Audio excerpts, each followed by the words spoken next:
अब तीसरे एपिसोड में आन्या गैंग के लोगों से पूछती है कि उसका और आदेश के बीच क्या कनेक्शन है। तो उनमें से एक आदमी बताता है कि आदेश ने महिपाल से 20 लाख लिए थे, बहुत दिन बीत जाने के बावजूद भी नहीं लौटा रहा था, इसलिए उसे धमकाने गए थे। तो आन्या कहती है कि कुछ पैसों के लिए तुम लोगों ने पूरी फैमिली को मार डाला।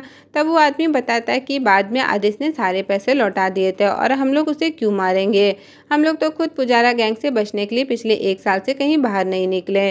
उधर तीसरी में अमन जैन से पूछता है कि वो अंशिका को बार बार फ़ोन कर क्यों परेशान कर रहा था। तब जैन बताता है कि उसकी और अंशिका की बचपन में शादी हुई थी, पर दिल्ली जाने के बाद रजावत फैमिली ने इस रिश्ते को मानने से मना कर दिया और वो किसी और लड़के से अंशिका की शादी करने जा रहे थे, इसलिए मैं उसे बस समझाने के लिए फ़ोन करता था। इस पर अमन कहता है कि जब अंशिका ने तुम्हें रिजेक्ट कर दिया तो तुमने उसके साथ पूरी फैमिली को मरवा डाला। ये बात सुन और अखबार में न्यूज़ पढ़कर जयंत रोने लगा, क्योंकि उसे इस कांड के बारे में कुछ भी पता नहीं था।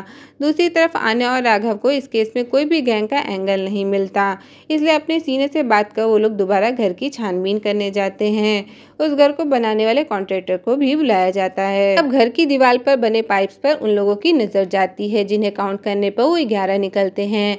उनमें भी 4 सीधे और 7 मुड़े हुए होते हैं, और अगर देखा जाए तो रजावत फैमिली में भी 7 फीमेल और 4 मेल होते हैं। अब इसी तरह पूरे घर में 11 दरवाजे, 11 खिड़कियां और 11 रेलिंग होती हैं। आन्या और राघव जब ऑफिस आते हैं तो उन्हें राजावत फैमिली का एड्रेस भी 11/11 मिलता है। फिर देखते हैं कि जवाहर को गुजरे भी 11 साल हो गए होते हैं और 2018 को जोड़े तो भी 11 आता है। फिर आन्या अमन को फ़ोन कर पूछती है कि उसकी और अंशिका की शादी कब होने वाली थी। तो अमन बताता है कि सभी 11 नवंबर डिसाइड करने की सोच रहे थे। अब सब कुछ 11 से कनेक्ट होने से आन्या और राघव सोचने लगते हैं कि कहीं ये लोग किसी जादू टोना या भविष्यवाणी वगैरह में तो विश्वास नहीं करते थे। किसी बाबा वगैरह ने तो नहीं कहा कि हर चीज़ 11 होनी चाहिए।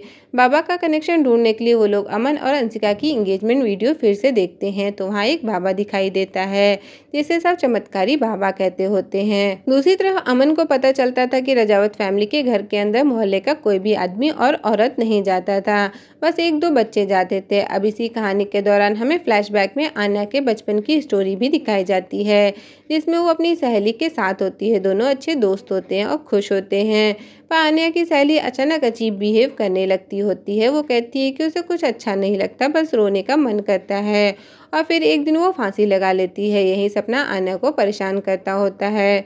दूसरे दिन आन्या अपनी टीम के साथ चमत्कारी बाबा के घर पहुंचती है। इस बात की खबर एक पुलिस वाला न्यूज़ चैनल को दे देता है और फिर न्यूज़ चैनल उनके पीछे लग जाती है। बाबा के घर के अंदर पहुंचने पर उन्हें बाबा नहीं मिलता। फिर उसके मोबाइल के नंबर को ट्रेस करवाया जाता है और फाइनली बाबा पकड़ा जाता है।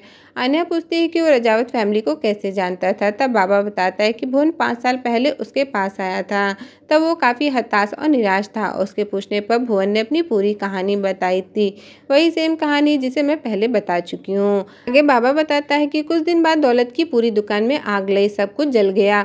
ऐसा होने से उसे विश्वास हो गया कि उसके पिता उसके साथ है, मानो वो ठीक होने लगा हो। आधे अधूरे शब्द लिखने के बजाय पूरे शब्द लिखने लगा। यहाँ फ्लैशबैक में दिखाया जाता है कि भुवन रोज पूजा पाठ करता होता है, तो उसकी माँ कहती है पिता की आत्मा की शांति के लिए पूजा पाठ करना ठीक है, पर ये रोज रोज नहीं चलेगा। और वैसे भी दौलत की दुकान तार में आग लगने की वजह से जली थी। तुम जो सोच रहे हो कि ये काम तुम्हारे पापा ने किया, तो गलत सोच रहे हो, क्योंकि उन्होंने कभी किसी का बुरा नहीं चाहा। अपनी माँ की ये बात सुन अचानक भुवन अपने पिता की आवाज़ में बोलने लगता है कि विजू, भुवन को कुछ मत कहना, वो ये आरती तुम सबकी भलाई के लिए कर रहा है। इसके बाद अपने पिता का वही डायलॉग बोलता है कि जिसके बच्चे नालायक होते हैं उन्हें मरने के बाद भी आराम नसीब नहीं होता। इतना कहकर भुवन बेहोश हो जाता है।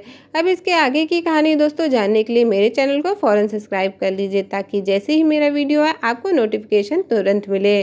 तब तक के लिए गुड बाय, टेक केयर। तीसरे एपिसोड में जब भुवन बेहोश हो जाता है तो वहीं से कहानी आगे बढ़ती है और दिखाया जाता है कि भुवन को चेक करने डॉक्टर आए हुए होते हैं। इस इंसिडेंट के बाद से भुवन की आवाज़ भी वापस आ जाती है। प्रेजेंट में बाबा आगे की कहानी सुनाते हुए बताते हैं कि भुवन ने उससे बताया था कि उसके पिता जवाहर ने उसे सपने में कहा था कि उनका उद्धार नए घर में जाके होगा, इसलिए उनका पूरा परिवार भोजपुरा से किशन नगर शिफ्ट हो गया। लेकिन उनके नए घर में जाने के बाद भी उनके परिवार के साथ कुछ भी अच्छा नहीं हो रहा था। फ्लैशबैक में दिखाया जाता है कि अंशिका की नौकरी नहीं लग रही होती है, बड़े भाई के बेटे का एडमिशन नहीं हो रहा होता है, मतलब कोई भी काम नहीं बन रहा होता है। फिर 2016 में नोटबंदी के बाद उनकी हालत और भी ज़्यादा खराब हो गई। एक दिन भुवन अपने बड़े भाई को महिपाल के गुंडों के साथ देखता है जो उसे पैसे के लिए धमका रहे होते हैं। ये वही सीन होता है जो पिछले एपिसोड में दूध वाले ने बताया था। भुवन इतना परेशान होता है क्योंकि उसके पिता उसके सपने में काफी समय से नहीं आ रहे थे। इस बात से परेशान भुवन भी मेरे पास मतलब बाबा के पास आता है और अपनी सारी बातें बताता है। इस पर बाबा उसे समझाते हैं कि सुख दुख जिंदगी में आते रहते हैं और फिर कुछ फूल देकर उसे तकिए के नीचे रखने को कहता है। फिर अगले सीन में दिखाया जाता है कि भुवन अपने बड़े भाई आदेश के कहने पर नदी में नहाने जाता है। नदी में तैरते उसे फिर से अपने पापा का ख्याल आता है और उसे इधर उधर अपने पापा को चिल्लाते और ढूंढते हुए दिखाया जाता है। अचानक से भुवन डूबने लगता है, तभी उसे अपने पिता जवाहर सिंह दिख जाते हैं और भुवन डूबने से बच जाता है।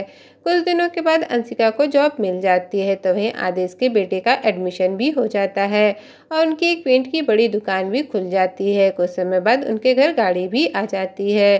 फिर अंशिका की एंगेजमेंट का दिन दिखाया जाता है जहाँ वही बाबा आया होता है। ये देख बाबा को भी लगता है कि शायद भुवन सही कह रहा है। फिर आन्या बाबा से पूछती है कि इसका मतलब आपने रजावत फैमिली को सुसाइड करने के लिए नहीं उकसाया। इस पर बाबा कहता है कि नहीं, मैंने नहीं उकसाया, मुझे जो कुछ भी पता था सब कुछ सही सही बता दिया। अब अगले सीन में आन्या होटल में सो रही होती है, तभी उसे सपना आता है जिसमें वो अपनी बचपन की दोस्त विदिशा को डूबते हुए देखती है। ये देख आन्या चौंकते हुए जग जाती है। अपना डर दूर करने के लिए आन्या अपनी माँ से बात करती है पर अपने सपने के बारे में नहीं बताती। लेकिन उसकी माँ समझ जाती है कि आन्या को फिर से विदिशा का सपना आया होगा। अगले दिन आन्या और उसकी पूरी टीम फ्लाइट से वापस आते हैं और आन्या अपने घर वापस आ जाती है। तो वहीं राघव को पुलिस स्टेशन में पता चलता है कि जो बाइक रात को रजावत फैमिली के घर आई थी वो अमन की बाइक थी। दूसरी तरफ अमन उसी छोटे बच्चे किशोर के पास जाके बात करता है क्योंकि एक वही है जो रजावत फैमिली के घर आया जाया करता था। बातों ही बातों में किशोर अमन को बताता है कि भुवन अंकल एक छोटे कुत्ते को बच्चों से बचाकर घर ले गए थे और उसकी काफ़ी देखभाल करने लगे थे। साथ ही किशोर ये भी बताता है कि भुवन अंकल के अंदर दादू अंकल यानी जवाहर सिंह आते थे। उसने ये सब एक दिन उनके घर में देखा था। इधर डीसीपी आन्या से जल्दी केस सॉल्व ना करने का कारण पूछता है। साथ ही वो कहता है कि तुम्हारे साथ हम किसी सीनियर ऑफिसर को इस केस में लगा देते हैं। ये सुन आन्या गुस्से में कहती है कि आपको क्या लगता है कि मैं इस केस को सॉल्व नहीं कर पाऊंगी? तो फिर ठीक है, मैं कल ही इस केस की सारी फाइल और डिटेल आपको हैंडओवर कर दूंगी। ऐसा कहकर आन्या वहां से चली जाती है। इधर अमन चुपके से रजावत के घर आता है। घर के अंदर कुछ ढूंढ रहा होता है कि तभी वहाँ राघव आकर अमन को पकड़ लेता है। यहाँ घर पर आन्या को बार बार रजावत फैमिली से जुड़ी बातें याद आ रही होती हैं। तभी उसे अचानक एक बात याद आती है जब एविडेंस में मिले रजिस्टर में लिखा था कि सभी लोग सुबह 4 बजे उठ जाया करो, आंगन में पेड़ के नीचे प्रार्थना किया करो। ये बात याद आते ही आन्या अपने साथी को फोन कर रजावत फैमिली का भोजपुरा वाला एड्रेस देने को कहती है। वहां जाने के बाद आन्या देखती है कि उस घर के आंगन में कोई भी पेड़ नहीं था। पुलिस स्टेशन में राघव अमन से पूछताछ करता है तो अमन बताता है कि उसकी और अंशिका की लड़ाई हुई थी पर सगाई के बाद सब कुछ सही हो गया था। इसलिए अमन ने अंशिका के साथ क्वालिटी टाइम स्पेंड करने के लिए एक होटल में कमरा बुक किया था। अंशिका को 7 बजे आना था लेकिन 8 बजे तक भी नहीं आई और ना ही कॉल रिसीव कर रही थी। तब अमन ने काफ़ी वेट करने के बाद अंशिका से उसके घर जाकर बात करने की सोची। अमन रजावत के घर गया तो देखा कि दरवाज़ा खुला हुआ था। फिर घर में एंटर होते ही तुरंत लाइट चली गई।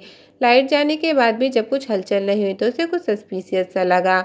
आगे और अंदर जाने के बाद वो देखता है कि अंशिका के साथ उसकी पूरी फैमिली फंदे से लटकी हुई है। ये बताते हुए अमन रोने लगता है। फिर अमन बताता है कि भुवन हर रात मंत्र पढ़ता था और उसकी फैमिली साथ में बैठकर पूजा करती थी।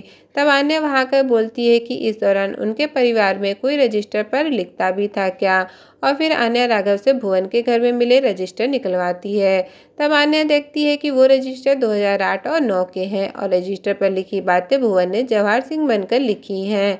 मतलब इसके आगे और भी रजिस्टर हो सकते हैं जिससे उन्हें केस के बारे में काफ़ी इन्फॉर्मेशन मिल सकती है। इसलिए आन्या और उसकी पूरी टीम रजावत फैमिली के घर जाकर रजिस्टर ढूंढती हैं। पहले तो उन्हें कहीं भी कुछ भी नहीं मिलता, तब अचानक से आन्या को कुत्ते के रहने वाली जगह याद आती है और वहां जाके देखने पर उन्हें रजिस्टर मिल जाते हैं। इसी सस्पेंस के साथ एपिसोड 4 यहीं खत्म होता है। तो दोस्तों, कैसा लगा मेरा वीडियो कमेंट कर ज़रूर बताइएगा। इस सीरीज़ के आगे के एपिसोड की स्टोरी जानने के लिए मेरे चैनल को सब्सक्राइब करना मत भूलिएगा। तब तक के लिए गुड बाय, टेक केयर।